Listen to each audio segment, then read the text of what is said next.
Assalamualaikum. Hari ini 27 Oktober 2025. Kuala Lumpur jadi center stage ASEAN. Dalam berita, semua cakap pasal ekonomi, pelaburan, kestabilan rantau. Tapi aku curious satu benda.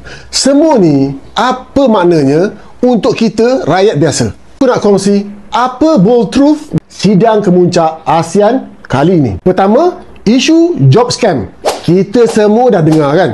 Ada yang kena tipu kerja, kononnya dekat luar negara tu. Last kena kurung, dipaksa jadi scammer. Sebab tu, bila PMX duduk semeja dengan pemimpin Laos, Kemboja, itu bukan nak sembang formaliti je. Mereka bincangkan nyawa rakyat Malaysia. Diorang setuju buat operasi bersama. Lepas ni, kita nak tengok bold action.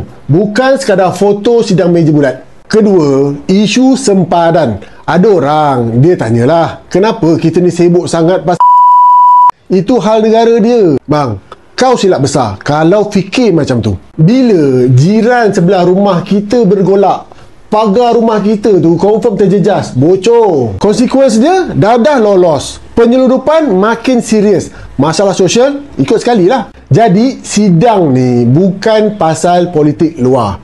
Ini pasal keselamatan negara kita sendiri. Ketiga, pasal benda yang paling dekat dengan kita, makan minum rakyat.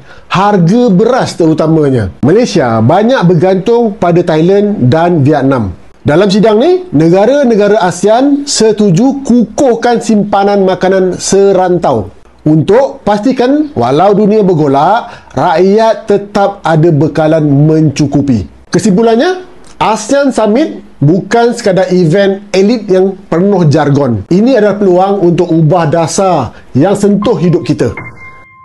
So guys, that's all local flavor for today yang aku nak bawa kali ini untuk kita sama-sama tahu.